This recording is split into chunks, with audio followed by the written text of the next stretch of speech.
अल्हम्दुलिल्लाहि वकफ़ा वसलामुन अला इबादिहि अल्लज़ीना इस्तफ़ा अम्मा बाद। मेरे मोहतरम दोस्तों, अल्लाह रब्बुल इज़्ज़त ने हज़रत उमर फ़ारूक रज़ियल्लाहु तआला अन्हु को बहुत सारी सिफ़ात से नवाजा था, जिस तरह के अदल है, इंसाफ है, इज्ज़ और इनकिसारी है, खौफ खुदा है। इन्हीं सिफ़ात में से एक सिफ़त हज़रत उमर फ़ारूक रज़ियल्लाहु तआला अन्हु को अल्लाह रब्बुल इज़्ज़त ने यह भी नसीब फरमाई थी कि जनाब सैयदना उमर फ़ारूक रज़ियल्लाहु तआला अन्हु इस बात को बड़ी बाखूबी अच्छे तरीके से जानते थे कि किस सहाबी से कौन सा काम लेना है, यानी कौन सा सहाबी किस बात के लिए, किस काम के लिए मौजू है। इस वजह से दौर फारूकी के अंदर आप रज़ियल्लाहु तआला अन्हु ने जितनी जिम्मेदारी जिस जिस सहाबी को सौंपी, वो उसके ऊपर तकरीबन वो उस मायार पर पूरी उतरे। जब खिमस का इलाका फतह हुआ तो वहां का गवर्नर सैयदना उमर फारूक रज़ियल्लाहु तआला अन्हु ने मुगीरा बिन शुबा रज़ियल्लाहु तआला अन्हु को मुकर्रर किया। मुगीरा बिन शुबा रज़ियल्लाहु तआला अन्हु ने वहां बहुत अच्छा अमन व अमान कायम किया, बहुत अच्छा कंट्रोल किया, इलाके में बहुत अच्छा अमन व अमान कायम था। मगर कुछ लोगों ने, खिमस के कुछ लोगों ने मुगीरा बिन शुबा रज़ियल्लाहु तआला अन्हु के खिलाफ कुछ प्रोपेगंडे की और कुछ शिकायत लेकर उमर फारूक रज़ियल्लाहु तआला अन्हु के पास पहुंचे। सैयदना उमर फारूक रज़ियल्लाहु तआला अन्हु ने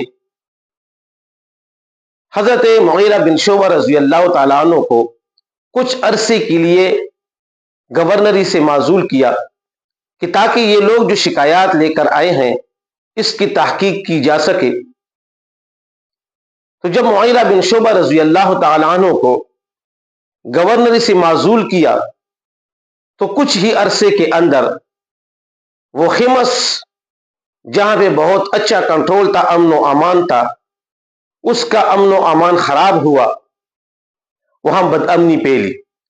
तो सैयदना उमर फारूक रज़ियल्लाहु तआला अन्हु ने यह इरादा किया कि मुगीरा बिन शुबा रज़ियल्लाहु तआला अन्हु ने वहां बहुत अच्छा कंट्रोल किया था, बड़ा अच्छा अमन व अमान कायम किया था, लिहाजा मुगीरा बिन शुबा रज़ियल्लाहु तआला अन्हु को दोबारा खिमस का गवर्नर मुकर्रर करना चाहिए।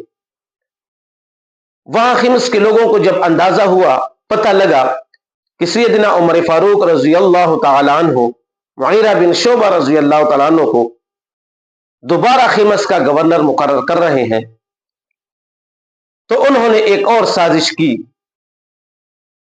जो साजिशी लोग थे, टोला था, वो इकट्ठा हुआ, आपस में चंदा किया कि ये हम उमर फारूक रज़ियल्लाहु तआला अन्हु को पेश करेंगे और उनकी खिदमत में अर्ज कर देंगे कि ये मुगीरा बिन शुबा रज़ियल्लाहु तआला अन्हु ने हमारे पास अमानत रखा था, अब हम इस अमानत को हजरत मुगीरा बिन शुबा रज़ियल्लाहु तआला अन्हु को वापस कर रहे हैं।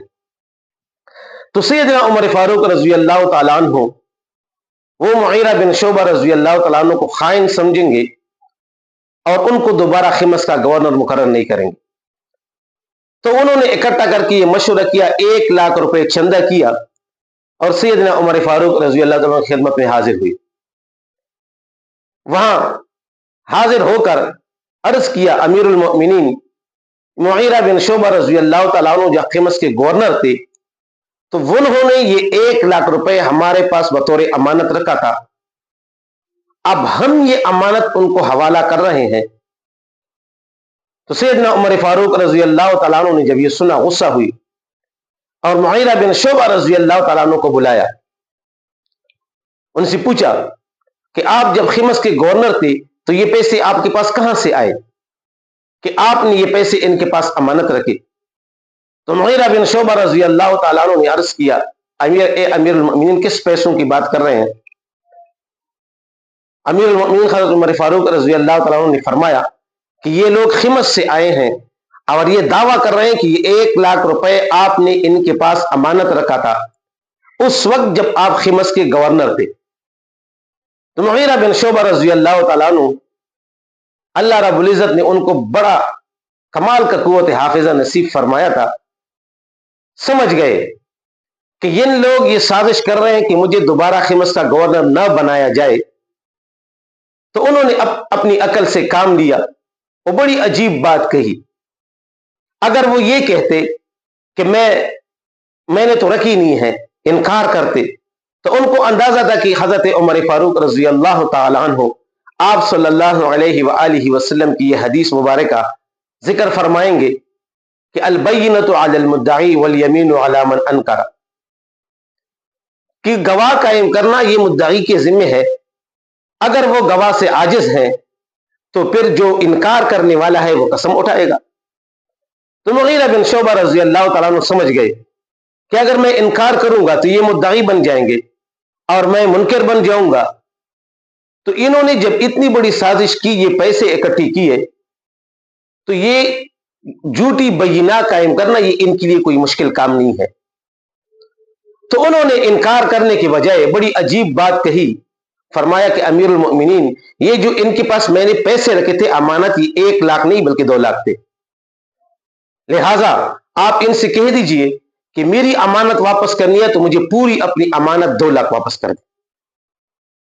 اب ان لوگوں نے ایک دوسرے کو دیکھا کہ یہ 1 لاکھ بھی تو بڑی مشکل سے ہم نے چندہ اکٹھا کیا تھا، اب 2 لاکھ 1 لاکھ اور کہاں سے ہم لائیں گے.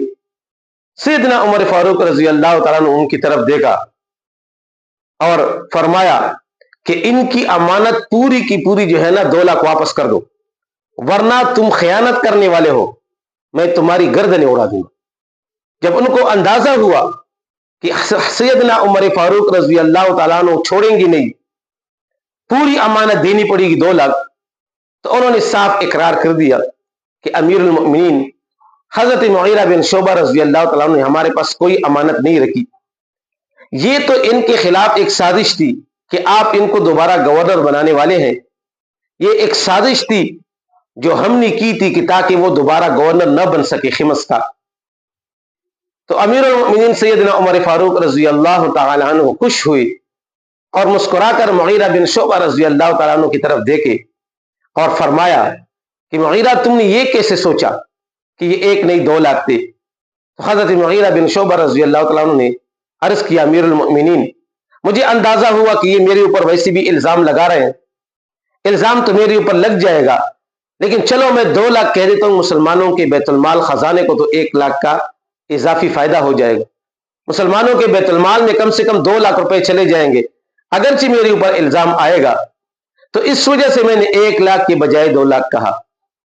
تو سیدنا عمر فاروق رضی اللہ تعالیٰ عنہ بڑے خوش ہوئے اور فرمایا کہ الحمدللہ جس صحابی کا میں نے انتخاب کیا تھا وہ صحابی اس گورنری کے قابل ہے، اس کی معیار اس کے اوپر وہ پوری ہے.